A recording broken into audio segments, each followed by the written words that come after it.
Good morning, friends. It is Saturday, July 25th, 8 a.m. The fog is just beginning to boil off of the Ohio River. I am on the landward side of Broadback Island, about 2 miles above Willow Island Lock and Dam.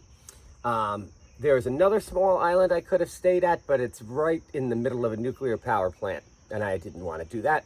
That island is called Eureka Island, and I love that we still use the phrase Eureka 2,300 years after it became famous because of something that Archimedes did.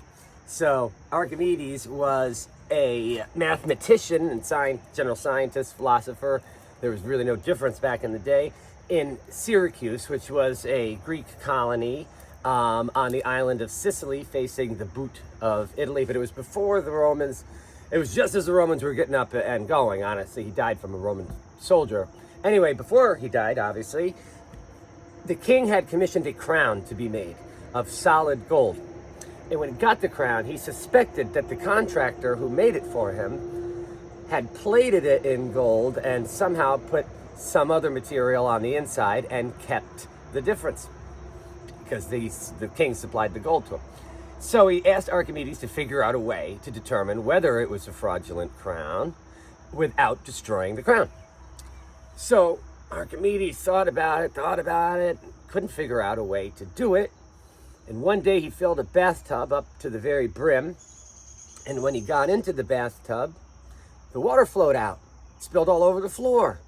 And he ran around the city naked, yelling, "Eureka, Eureka," which means I found the answer, because he had discovered the idea of relative density. So he knew that if he took the same weight of gold, shape, mass of gold, not necessarily the same shape, and put that in some water, it would fill up to a line. And if he put the crown in and it didn't fill up to the same line, then it was made of some substance in addition to gold. Anyway, so that's Eureka Island.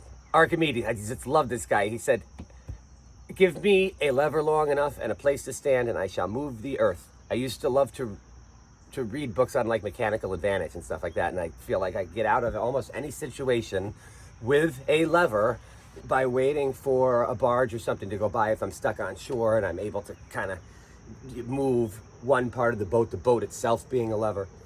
Anyhow, that's great. My goal today is Marietta, Ohio.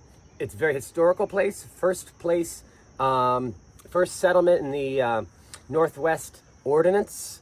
I'll get into that a little bit when we get to Marietta. Some people have called it the most democratic piece of legislation in the history of the United States. Democratic, of course, for the white citizens, not for the people that were living there.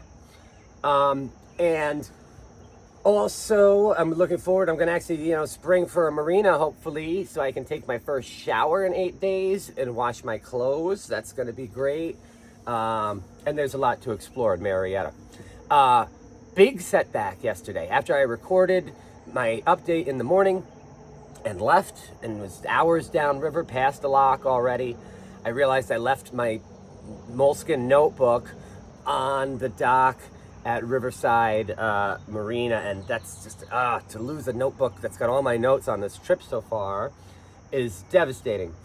Derek Fritzy, who owns the place, I texted him, he went down and he found it, so they're going to hold on to it. And my friend Niev, who's a writer from Wheeling, is actually traveling down the river today, so she's actually going to swing by and pick it up.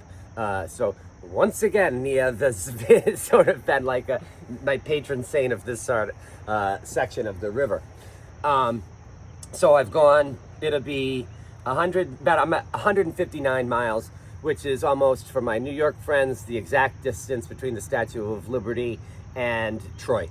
And if you count the 30 miles I did on the Allegheny River, then it's as though I've traveled so far from the Statue of Liberty to around Amsterdam, New York. So I'm gonna get going because there's nothing really to do here except sit. I will just note though that although the Ohio is not tidal, I threw my anchor out last night and it was just completely on a beach, just as an insurance policy, because I was basically bottomed out when I woke up, I'm on the anchor. I'm not bottomed out anymore because the water has risen, because they do adjust the height. That's part of the reason for the locks and dams. And of course, there's been a lot of rain. So depending on what they're doing on the dams, the water level will go up and down. So you have to be cognizant of that. Anyhow, if you want me to continue to live and eat and exist, please subscribe to my YouTube page, Dallas Trombley on YouTube. Very easy to do. Like, comment, share, tell your friends. Talk to me to your animals. I mean, I think your animals probably like what I'm doing. They just like to be talked to anyway. Anyway, it's happy Saturday. Went to bed last night at 9:45. Got up today at 6:45. Really a different sort of pace than being back in the city. Have a good day, everybody.